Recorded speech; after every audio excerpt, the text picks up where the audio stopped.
નમસ્કાર વિદ્યાર્થી મિત્રો. Oxford school of science Amreli આપનું હાર્દિક સ્વાગત કરે છે. વિદ્યાર્થી મિત્રો, આપણે આજે છેલ્લો લેક્ચરનો અભ્યાસ કરવાનો છે, પરંતુ ફૂગ અને પ્રજીવો છે એને સખત રીતે વાંચવા પડે એમ છે. હવે પહેલી વસ્તુ, આપણે વાયરસ જોયો હતો. તો વાયરસની અંદર ઘણું બધું મેં તમને ડિટેલમાં વાત કરી, સમજાયું.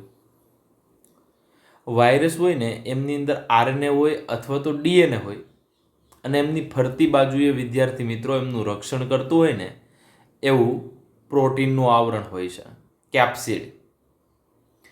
અમુક જે ખાસ કરી બેક્ટેરિયોફાજ છે એમાં એન્વેલપ કહેવાય, અને જે ટોબેકો મોઝેક વાયરસ હતું એમની અંદર એમને કેપ્સિડ તરીકે ઓળખીએ છીએ. તો પેલો એક તફાવત સમજાવવા માગું છું, કદાચ તમને ખબર હોય ન પણ હોય, કે આરએનએ હોય ને, આરએનએ એટલે કે રિબોઝ ન્યુક્લિક એસિડ, અને બીજું હોય છે ડીએનએ એટલે ડીઓક્સી રિબોઝ ન્યુક્લિક એસિડ. એમાં આરએનએ હોય છે, આરએનએ એમની અંદર એ, યુ, જી અને સી આ 4 નાઇટ્રોજન બેઝ હોય છે. આ 4 નાઇટ્રોજન બેઝનો મતલબ શું થયો? એડેનિન, ગ્વાનિન, યુરેસિલ અને સાઇટોસિન. આ 4 પ્રકારના નાઇટ્રોજન જે બેઝ છે એ બેઝ ભેગા થઈ અને આરએનએની શૃંખલાનું નિર્માણ કરે છે. બરોબર છે. કોનું નિર્માણ કરે છે? આરએનએની શૃંખલાનું નિર્માણ કરે. પરંતુ ડીએનએ હોય ને, એમાં યુરેસિલની જગ્યાએ થાઇમિન હોય છે, મતલબ એટીજીસી હોય છે. ડીએનએના બંધારણમાં શું હોય છે? એટીજીસી. ડીએનએ 2 કુંતલમય રચના છે, આરએનએ 1 કુંતલમય રચના છે. ઘણીવાર અપવાદ રૂપે ડબલ સ્ટ્રેન્ડેડ આરએનએ હોઈ શકે, પરંતુ મોટે ભાગે સિંગલ સ્ટ્રેન્ડેડ હોય છે.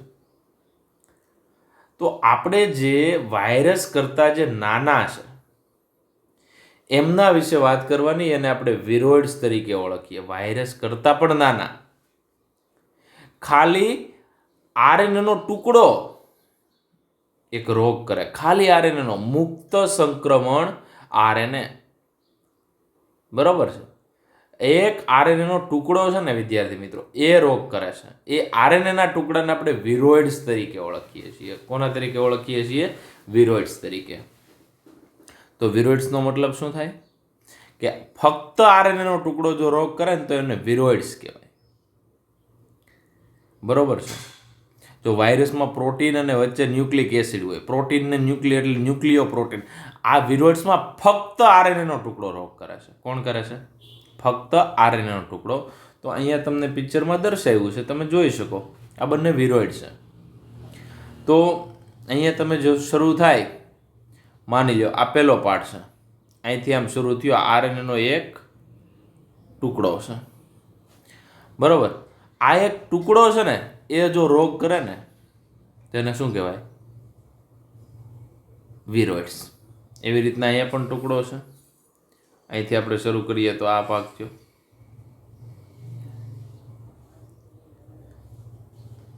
તો આ જે ટુકડો છે, આરએનએનો એક ટુકડો છે જે રોગ કરે છે વિદ્યાર્થી મિત્રો, જેને આપણે વિરોઇડ્સ તરીકે ઓળખીએ.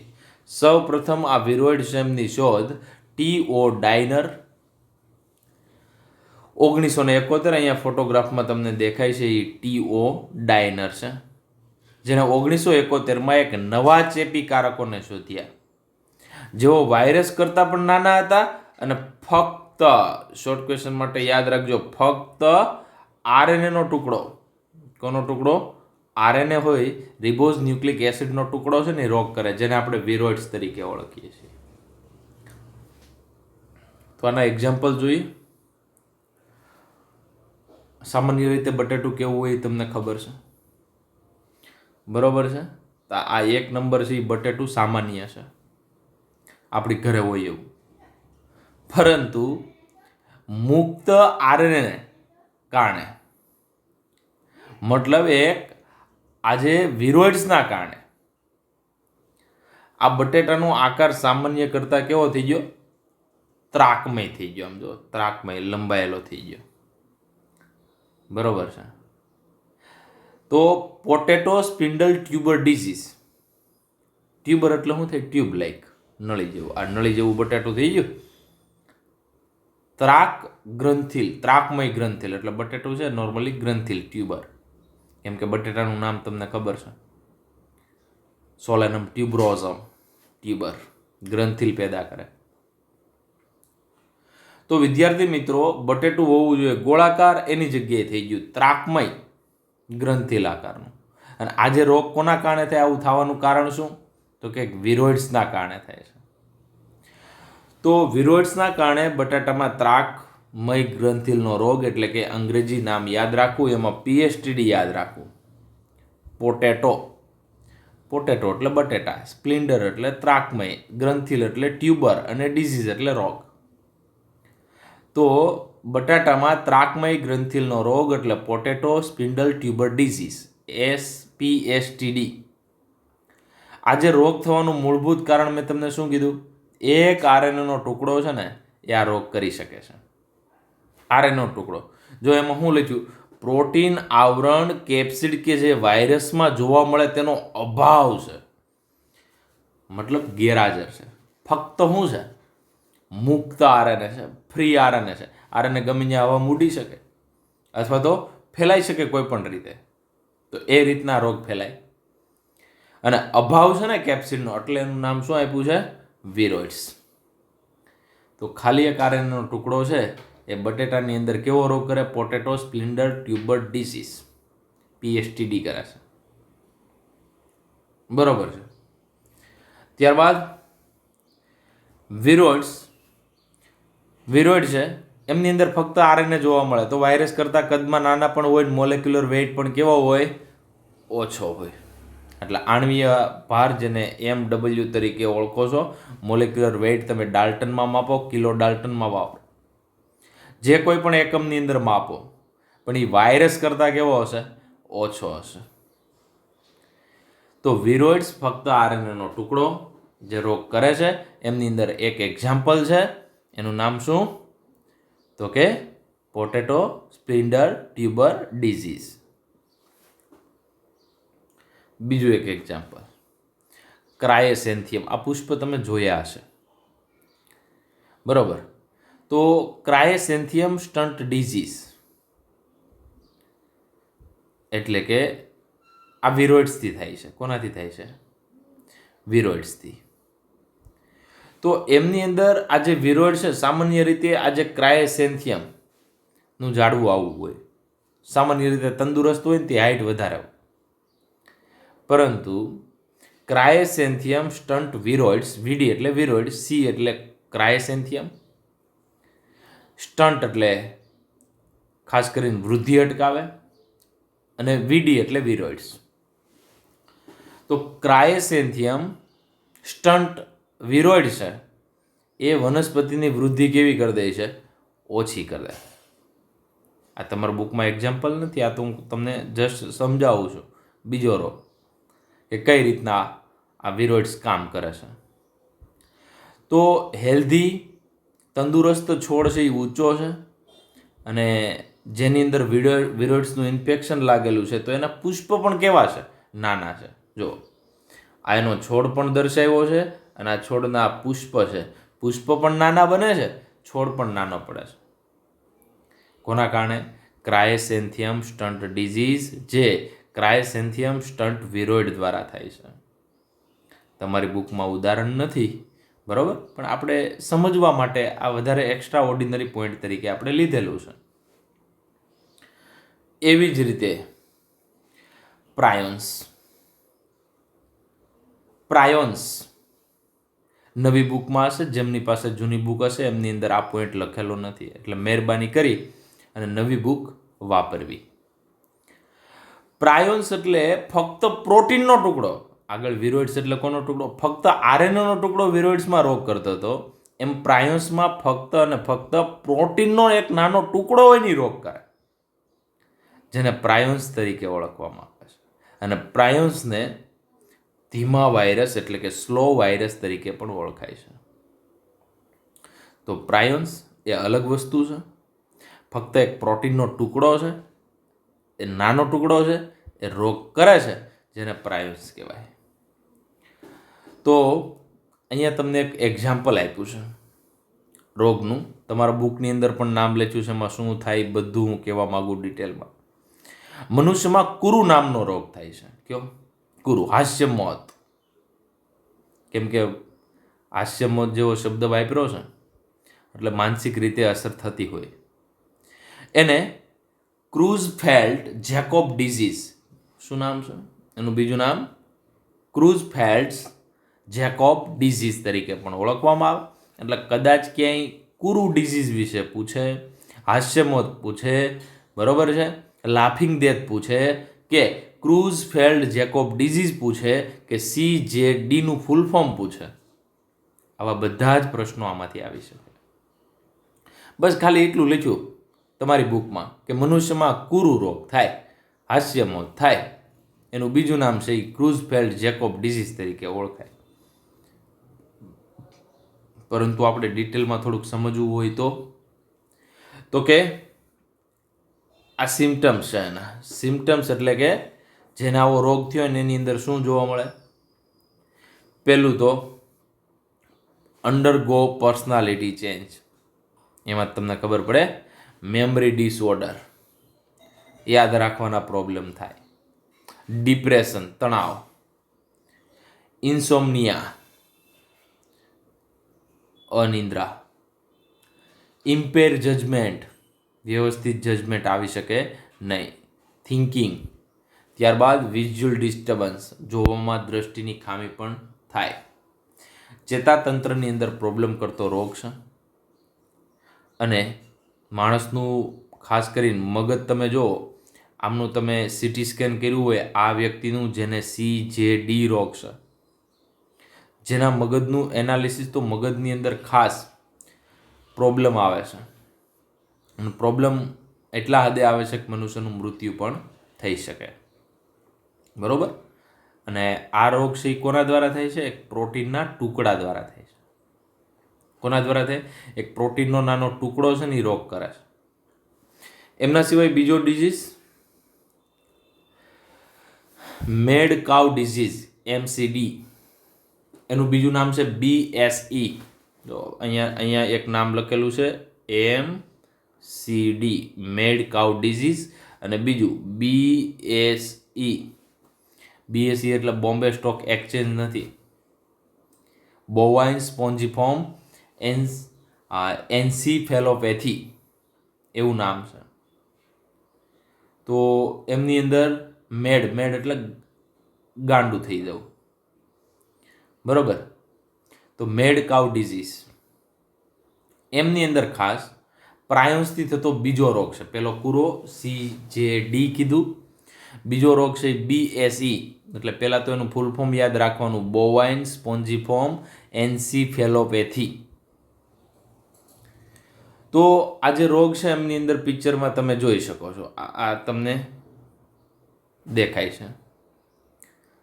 એમની અંદર BSE મતલબ આ જે બોવાઇન સ્પોન્જીફોર્મ જે ટિશ્યુ છે એમનું બીજું નામ છે મેડ કાઉ ડિઝીઝ. એટલે MCD કયો કે BSE કયો, બંને એક જ છે.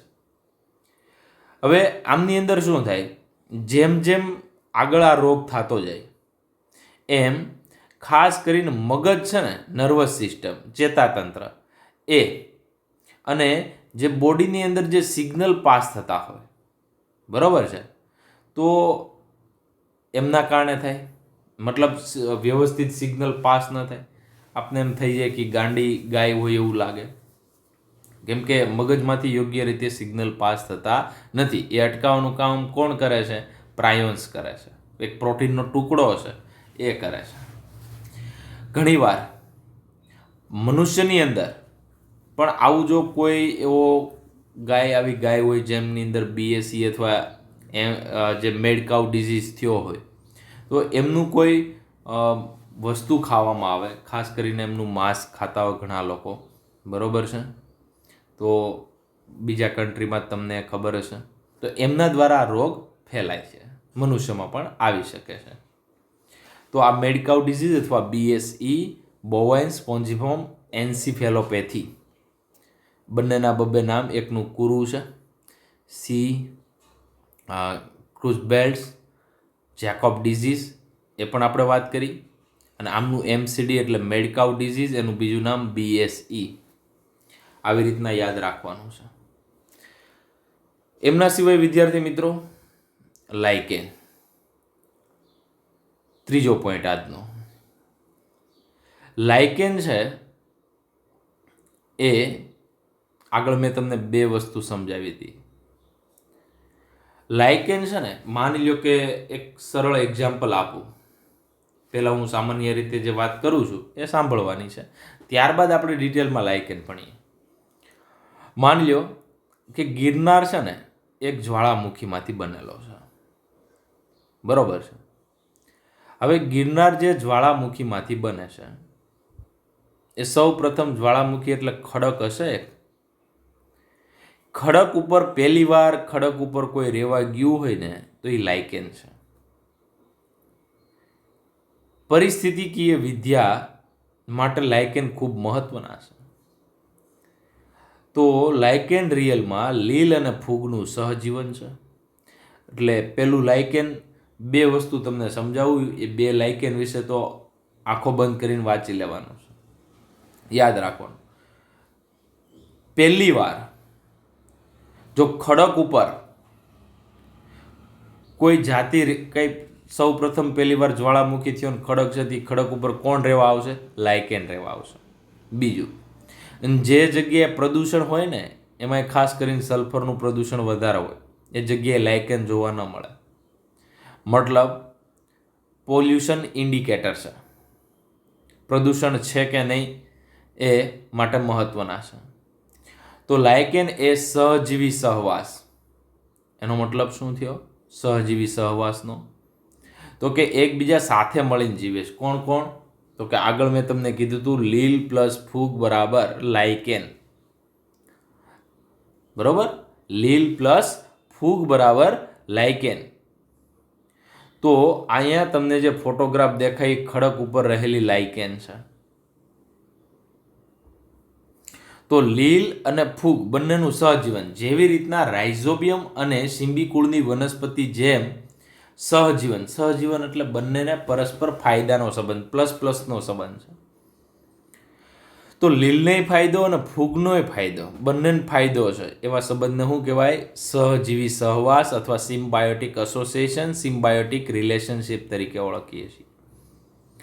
તો આમની અંદર બે ભેગા છે. તો જો લીલના ઘટકો હોય તો લીલ હોય તો ફાઇકો શબ્દ લાગે, અને ફૂગ હોય ને તો માઇકો શબ્દ લાગે. કેમ કે ફૂગના અભ્યાસને માઇકોલોજી, લીલનો અભ્યાસ છે ને ફાઇકોલોજી, બરોબર છે. એમ ફૂગ જે એક લાઇકેન છે એમાં લીલ પણ છે અને ફૂગ પણ છે. તો લાઇકેનની અંદર લીલવાળો જેટલો ભાગ છે ને એને ફાઇકોબાયન્ટ કહેવાય, અને લાઇકેનની અંદર ફૂગવાળો ઘટક છે ને એને માઇકોબાયન્ટ કહેવાય. તો બે શબ્દ યાદ રાખવાના, ફૂગના અભ્યાસને માઇકોલોજી, ફૂગના ઘટકને માઇકોબાયન્ટ. બાયન્ટ એટલે ઘટકો. તો લીલ અને ફૂગનું સહજીવન બરાબર લાઇકેન. હવે આ બેનો ફાયદો શું? તો કે સામાન્ય રીતે આ લાઇકેન દોરું તો ઉપર કોણ રહે છે? તો કે ઉપર છે એ લીલ હોય છે, નીચે કોણ હોય છે? તો કે ફૂગ. અને નીચે શું હોય છે? ખડક હોય, પથ્થર હોય. હવે આ ફૂગનું કામ છે ને એ શું? તો કે એ ફૂગ લીલને શું આપે? તો કે પાણી પ્લસ ખનિજ ક્ષાર. આ બે વસ્તુ ફૂગ કોને આપે? લીલને આપે. ક્યાંથી શોષણ કરીને? ખડકમાંથી. જ્યારે આ જે લીલ છે ને એ પ્રકાશ સંશ્લેષણ કરે. શું કરે? પ્રકાશ સંશ્લેષણ. પ્રકાશ સંશ્લેષણથી શું પેદા થાય? ખોરાક. એ ખોરાક કોને આપે? ફૂગને આપે. ટૂંકમાં બંનેને પરસ્પર ફાયદો ને બે સાથે જીવી શકે. તો લીલ એ ફૂગ માટે ખોરાક તૈયાર કરે પ્રકાશ સંશ્લેષણની ક્રિયા દ્વારા. કેમ કે લીલ છે ને એ સ્વયંપોષી છે. ફૂગ છે તો કે અહીંયા આપણે જોઈએ તો ખડકમાંથી આધાર પરપોષી છે. પ્રકાશ સંશ્લેષણ તો કરતી નથી, ખોરાક મેળવવાની જરૂર પડે છે. તો કોણ આપે છે? લીલ આપે છે. તો લીલ એ ફૂગને ખોરાક આપે છે અને ફૂગ એ ખાસ કરીને જે લીલ છે એમના માટે રહેઠાણ, શોષણ કરેલા પોષક દ્રવ્યો એટલે કે ખનિજ ક્ષાર અને પાણી છે એ પૂરું પાડે છે. તો આવા જે સંબંધ છે ને એને આપણે લાઇકેન તરીકે ઓળખીએ છીએ. લાઇકેનનું વેલ નોન એક્ઝામ્પલ દગડફૂલ ઉસ્નિયા, બરોબર છે, કદાચ યાદ રાખજો. ઘણા બધા એક્ઝામ્પલ આપણે જોવાના છે. ત્યારબાદ વિદ્યાર્થી મિત્રો, આ લાઇકેન છે, આ એનો ફોટોગ્રાફ છે. જો નીચે તમે વ્યવસ્થિત જોશો ને તો આ નીચેનો ભાગ છે એટલું બધું, તો એ શું છે? ફંગલ હાઇફી એટલે ફૂગના ક્વક સૂત્રો અને અથવા ક્વક જાળ, બરોબર. અને ઉપર તમને આ જે લીલા કલરનો ભાગ દેખાય, આ લીલા કલર વાળો ભાગ, એ બધું કોણ છે? આ લીલા કલર વાળો ભાગ તો કે લીલ છે. જો ઉપર લીલ છે અને નીચે આજે તમને ખાસ કરીને બ્લુ કલરમાં દેખાડું એ બધી ફૂગ છે.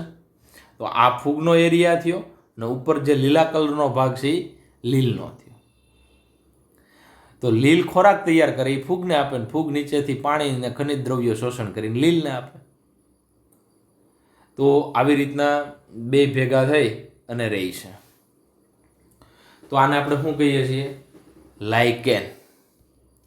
એમના પછી જો કુદરતમાં લાઇકેન એકલા જોઈએ તો પણ આપણે કદી પણ કલ્પના કરી શકતા નથી કે બે ભિન્ન પ્રકારના સજીવો સંકળાયેલા છે, કે બે અલગ અલગ સજીવો ભેગા થઈને જીવન જીવે છે. એ આપણને ખબર ન પડે એવી રીતના જીવન ગુજારે છે. લાઇકેન ખૂબ સારા પ્રદૂષણ સૂચકો છે, મતલબ ઇન્ડિકેટર છે. જે જગ્યાએ પ્રદૂષણ હોય ને ત્યાં લાઇકેન ન હોય, અને લાઇકેન હોય તો પ્રદૂષણ ન હોય. કેમ કે સલ્ફેટ વધારે પ્રમાણમાં હોય ને, બરોબર છે, એ જગ્યાએ લાઇકેન ઉછેર પામતી નથી. હવે સલ્ફેટ જે જગ્યાએ વધારે છે ત્યાં લાઇકેન ઉછેર ન પામે તો સલ્ફેટ માની લો કે એસિડ વર્ષા ક્યાંય થઈ તો એમની અંદર H2SO4 હોય, HNO3 હોય, pH 5ની આજુબાજુ હોય, તો એને આપણે એસિડ વર્ષા કહીએ. જેના કારણે તાજમહેલ છે, જેમના કારણે ખાસ કરીને લાલ કિલ્લો છે, એમના રંગ છે એ ડલ પડ્યા છે એસિડના કારણે. તો આવા વિસ્તારના જમીનના જે ખડકો છે એમના ઉપર લાઇકેન ન જોવા મળે, કેમ કે પ્રદૂષણ હોય ત્યાં લાઇકેન ન હોય. સમજાણું? તો આ પોઈન્ટ છે. એમના સિવાય નીટના પોઈન્ટની વાત કરીએ. લાઇકેન શબ્દ આપનાર થિયોફ્રેસ્ટસ જે બોટનીના પિતા છે, મતલબ વનસ્પતિ શાસ્ત્રના પિતા એટલે કોણ? થિયોફ્રેસ્ટસ. તો લાઇકેન શબ્દ આપનાર થિયોફ્રેસ્ટસ લાઇકેનના અભ્યાસને લાઇકેનોલોજી અને એરિક એકેરિસ લાઇકેનોલોજીના પિતા.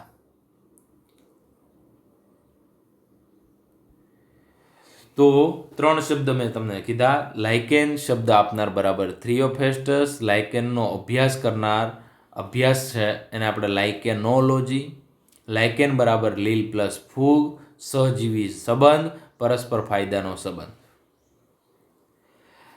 એરિક એકેરિયસ એ લાઇકેનોલોજીના પિતા તરીકે ઓળખાય છે. ત્યારબાદ નિવાસ સ્થાનના આધારે લાઇકેનના પ્રકારો એટલે શું? ક્યાં વૃદ્ધિ પામે છે? તો એમની અંદર ત્રણ વસ્તુ તમને ક્લિયર થાય. આ પેલો શબ્દ દર્શાવે છે. માની લો સક્સીકોલસ એટલે એ લાઇકેન છે ને એ ખડક ઉપર વૃદ્ધિ પામે. એનું ઉદાહરણ શું? તો કે ડર્મેટોકાર્પોન. તો ડર્મેટોકાર્પોન નામની જે લાઇકેન છે એ સક્સીકોલસ છે. સક્સીકોલસ એટલે ખડક ઉપર જ વૃદ્ધિ પામે. ત્યારબાદ બીજો શબ્દ છે કાર્ટિકોલસ. કાર્ટિકોલસ એટલે કે વૃક્ષની છાલ પર વૃદ્ધિ પામે. દાખલા તરીકે ઉસ્નિયા. ઉસ્નિયાને શું કહેવાય? દગડ ફૂલ કહેવાય. ગુજરાતી નામ શું થાય? દગડ ફૂલ કહેવાય. તો કાર્ટિકોલસ એટલે વૃક્ષની છાલ પર વૃદ્ધિ પામે, ટેરી એટલે જમીન પર વૃદ્ધિ પામે. ટેરિકોલસ એટલે શું થાય? જમીન પર વૃદ્ધિ પામે, દાખલા તરીકે ક્લેડોનિયા. લિગ્નિકોલસ એટલે કે ખાસ કરીને કોઈ લાકડું હળગી ગયું છે, બરોબર, એ હળગી ગયેલો લાકડું મતલબ દહન પામેલા કાષ્ઠ પર વૃદ્ધિ પામતી હોય ને તો એને લિગ્નિકોલસ કહેવાય, દાખલા તરીકે સાયફેલિયમ. તો અહીંયા પેલો શબ્દ છે ને એ સક્સિકોલસ એટલે ખડક પર વૃદ્ધિ પામતી, કાર્ટિકોલસ એટલે વૃક્ષની છાલ પર, ટેરિકોલસ એટલે જમીન પર, અને લિગ્નિકોલસ એટલે દહન પામેલા લાકડા ઉપર ઉછેર પામે છે. અને આ બધા જે લાસ્ટમાં લખેલા છે એમના ઉદાહરણ છે. એમાં ખાસ કરીને ઉષ્ણીયા દગડ ફૂલ છે એ મહત્વનું કહી શકાય. ત્યારબાદ લાઇકેનના પ્રકાર. હવે લાઇકેનના પ્રકાર કઈ રીતના? તો બે પ્રકાર, એસ્કોલાઇકેન અને બેસિડિયોલાઇકેન. હવે એસ્કોલાઇકેન એટલે કે ફૂગના ઘટક તરીકે કોણ છે? તો કે આસ્કોમાઇસેટિસ. તો એને શું કહેવાય? મોટા ભાગની લાઇકેન છે ને એ એસ્કોલાઇકેન પ્રકારની છે. એટલે કે ફૂગના ઘટક તરીકે એસ્કોમાઇસેટિસ છે, અને લીલના ઘટક તરીકે ક્લોરોફાઇસી. ક્લોરોફાઇસી એટલે હરિત લીલ, લીલી લીલ. તો લીલ પણ ત્રણ પ્રકારની છે, ફિયોફાઇસી, રોડોફાઇસી અને ક્લોરોફાઇસી. જો ફૂગના ઘટક તરીકે આસ્કોમાઇસેટિસ મતલબ માઇકોબાયન્ટ છે એ એસ્કોમાઇસેટિસનું બનેલું હોય, અને લીલનો ઘટક છે એ ક્લોરોફાઇસીનો હોય, તો એવી લાઇકેનને એસ્કોલાઇકેન કહેવાય. મોટા ભાગની જે લાઇકેન છે એ એસ્કોલાઇકેન પ્રકારની છે. શોર્ટ ક્વેશ્ચન માટે યાદ રાખવું. ત્યારબાદ બીજો જે પ્રકાર છે એમનું નામ છે બેસિડિયોલાઇકેન. બેસિડિયોલાઇકેન એટલે કોરા પેવોનિયા એમનું ઉદાહરણ છે, જેમની અંદર ફૂગના ઘટક તરીકે બેસિડિયોમાઇસેટિસ છે અને લીલના ઘટક તરીકે નીલહરિત લીલ, સાયનોબેક્ટેરિયા, મિક્ઝોફાઇસી છે. તો આવી રીતના સૌથી વધારે દુનિયામાં જે લાઇકેન જોવા મળે છે એ વિદ્યાર્થી મિત્રો એ એસ્કોલાઇકેન છે. એટલે આસ્કોમાઇસેટિસ છે એ ફૂગના ઘટક તરીકે જોવા મળે છે. તો 80% દુનિયાની અંદર, બરોબર, 80% જે લાઇકેન જોવા મળે એ એસ્કોલાઇકેન પ્રકારની, બાકીની 20% છે એ બેસિડિયોલાઇકેન જોવા મળે છે. એમના સિવાય વિદ્યાર્થી મિત્રો અહીંયા નોંધ આપેલી છે, એ નોંધ તમે વ્યવસ્થિત વાંચો તો ખ્યાલ આવશે કે 80% કિસ્સામાં લાઇકેન લીલ, હરિત લીલ એટલે કે ક્લોરોફાઇસીના સભ્યો હોય છે, અને 20% નીલહરિત લીલ. એટલે મેં તમને વાત કરી કે આ કેટલા ટકા વાત કરી? આ 80% વાળું અને આ 20% વાળું. તો મોટે ભાગે લાઇકેનની અંદર લીલના ઘટક તરીકે ક્લોરોફાઇસી અને મોટે ભાગે લાઇકેનની અંદર ફૂગના ઘટક તરીકે આસ્કોમાઇસેટિસ હોય છે. તો એવી તમને લીલના એક્ઝામ્પલ આપ્યા છે. લાઇકેનમાં હરિત લીલના મુખ્ય સભ્યો ટેરાબોક્ઝિયા મતલબ લાઇકેનમાં જોવા મળતી સૌથી એક કોષીય હરિત લીલ એ જોવા મળતી હોય એવું પ્લુરોકોકસ, ક્લેડોફોરા, પ્રોટોકોકસના લીધે હોય છે. લાઇકેનમાં જોવા મળતી નીલહરિત લીલ નોસ્ટોક પણ હોય, એનાબિના પણ હોય, રિવુલારિયા પણ હોય, અને આવી લાઇકેન હજી શોધ નથી થઈ. ફાઇકો લાઇકેન એટલે કે ફાઇકો એટલે ખાસ કરીને હજી આપણે લીલ ભણશું એમાં લીલ, ફિયોફાઇસી મેં તમને વાત કરી, એ હજી જોડાયેલું હોય ફૂગ સાથે એવું હજી ક્યાંય શોધ થઈ નથી. એમના સિવાય લાઇકેનના 3 પ્રકાર. એમના દેહ જે કોઈ પણ આવા હોય ને એકકીય, એના દેહને સુકાઈ તરીકે ઓળખાય. થેલોફાઇટા છે, થેલોફાઇટામાં મોનેરા, પ્રોટિસ્ટા, ફૂગ, લીલ અને લાઇકેન. તો આમના જે એક કોષીય દેહને સુકાઈ તરીકે ઓળખવામાં આવે છે, થેલસ તરીકે ઓળખવામાં આવે. તો એમનો દેહ કેવા પ્રકારનો છે ને એમના આધારે એમના કેટલા પ્રકાર પડે છે? 3 પ્રકાર પડે. પેલો જે પ્રકાર છે, બરોબર છે, તો એ પેલો પ્રકારનું નામ શું? પર્પઢાપ લાઇકેન. પર્પઢાપ એટલે અહીંયા તમને એ જે દેખાય છે એ પર્પઢાપ લાઇકેન છે. આવું જો દેહ જોવા મળતો હોય તેને કેવી કહેવાય? પરપટાપ એટલે કે ક્રુસ્ટોઝ લાઇકેન કહેવાય. આ લાઇકેન છે ને આવી રીતના ઉપરથી જોઈએ તો ચપટું દેહ ધરાવે છે. એમનો દેહ કેવો છે? ચપટો છે. અને ખડક, ખુલ્લા ખડક હોય એની સાથે વ્યવસ્થિત રીતના સખત રીતે ચોંટીને એક કવચ બનાવે છે. અને ખડકની અંદરની બાજુએ અધિસ્તર બનાવે. તો ગ્રાફિસ, વેરુકારિયા અને હિમોટોમા આવી જે 3 લાઇકેન છે એ પરપટાપ પ્રકારની છે. પરપટાપ મતલબ ચપટા પ્રકારની છે. એમનો દેહ કેવો છે?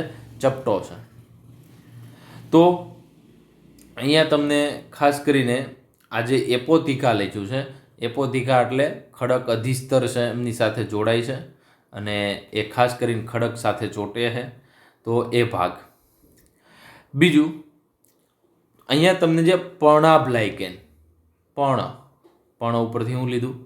ખાસ કરીને પર્ણાભ, પાંદડા ઉપરથી શબ્દ લીધો લાઇકેન. તો આજે તમને સી દેખાય છે, આ જે પાંદડા હોય એવું તમને લાગે, મતલબ ખંડ દેખાય. જો આ એક ખંડ, બીજો ખંડ, ત્રીજો ખંડ, આવા ખંડ હોય ને એવું તમને દેખાય છે.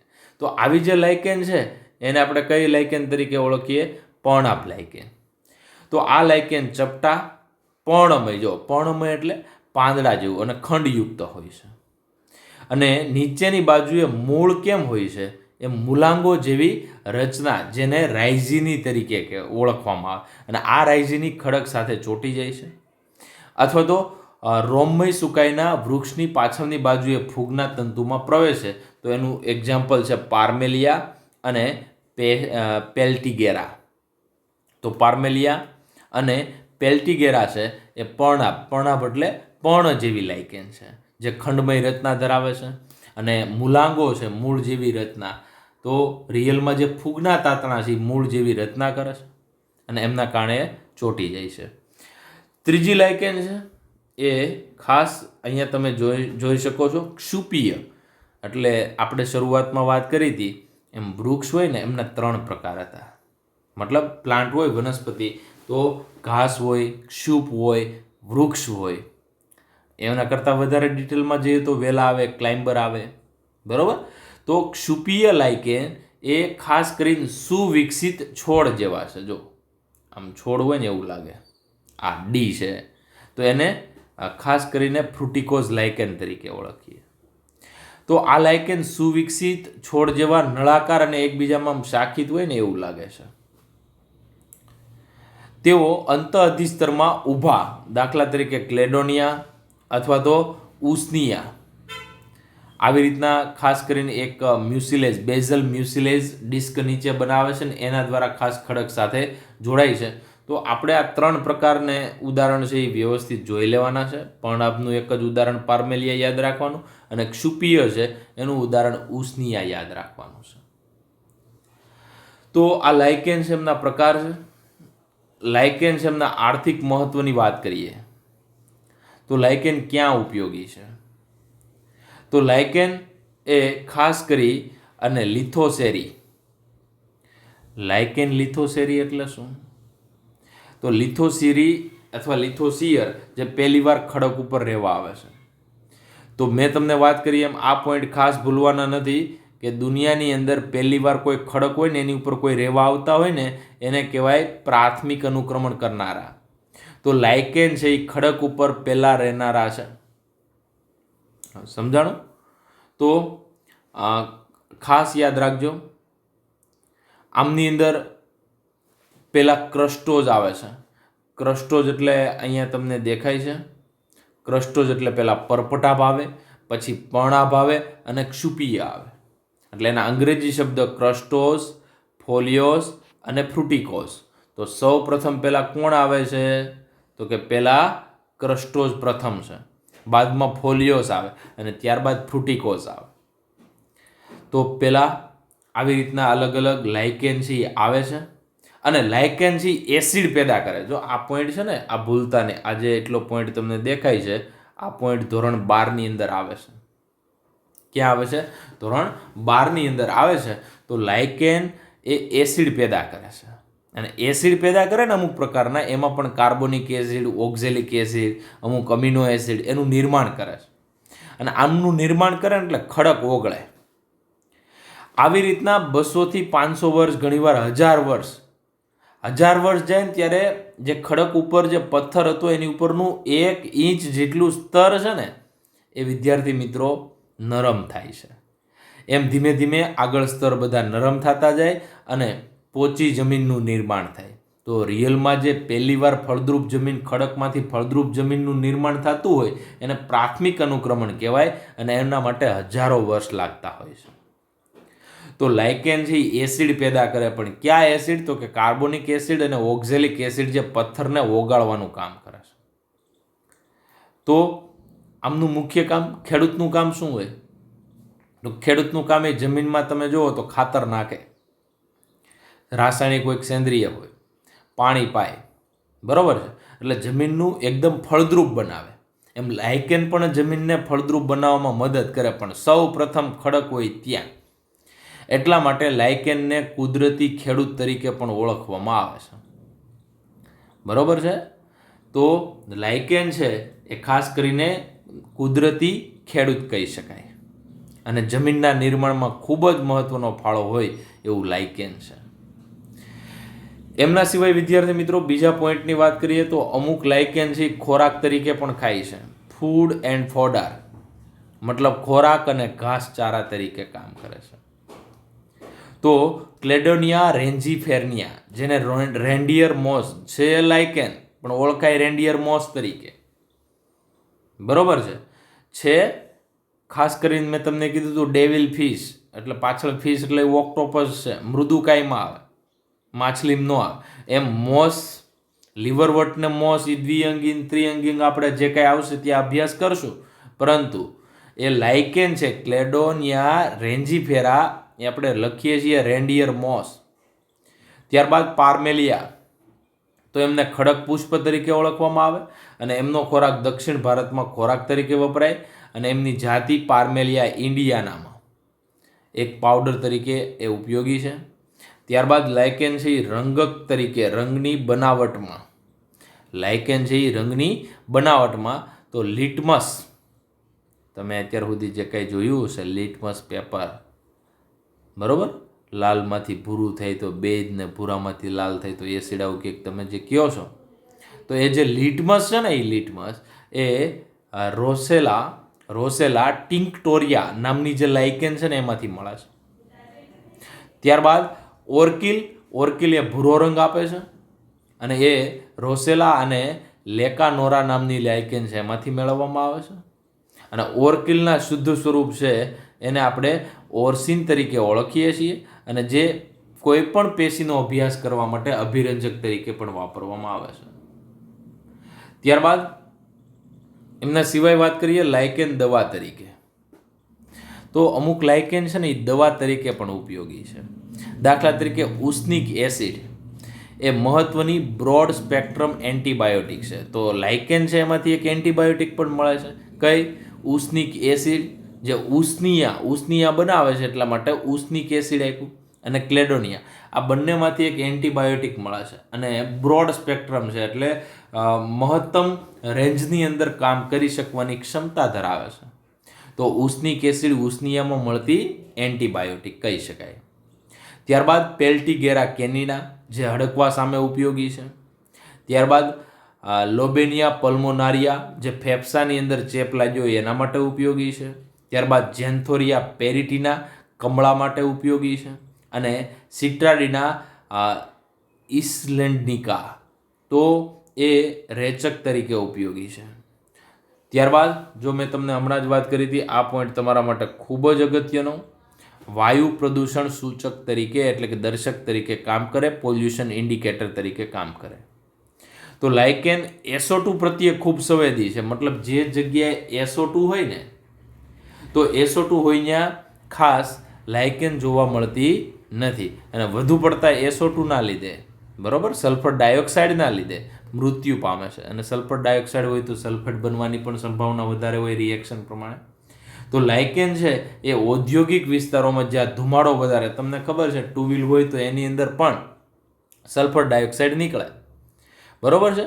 તો જે જગ્યાએ ઔદ્યોગિક વસાહત હોય, દાખલા તરીકે GIDC હોય, ઔદ્યોગિક એકમો હોય, ઇન્ડસ્ટ્રી હોય, એ જગ્યા ઉપર SO2નું પ્રમાણ વધારે હોય ત્યાં ખડક ઉપર ક્યાંય લાઇકેન જોવા મળશે નહીં. પરંતુ જે અમુક પહાડો એવા હોય કે જે જગ્યાએ પ્રદૂષણ હોય જ નહીં ત્યાં લાઇકેન જોવા મળશે. એટલા માટે લાઇકેન છે એને પોલ્યુશન ઇન્ડિકેટર તરીકે પણ ઓળખવામાં આવે છે. બીજું વન અગ્નિ, ઉષ્નિયા જે ઓલ્ડ મેન બિયર એટલે કે બુઢાની દાઢી તરીકે ઓળખાય છે. કોણ? ઉષ્નિયા.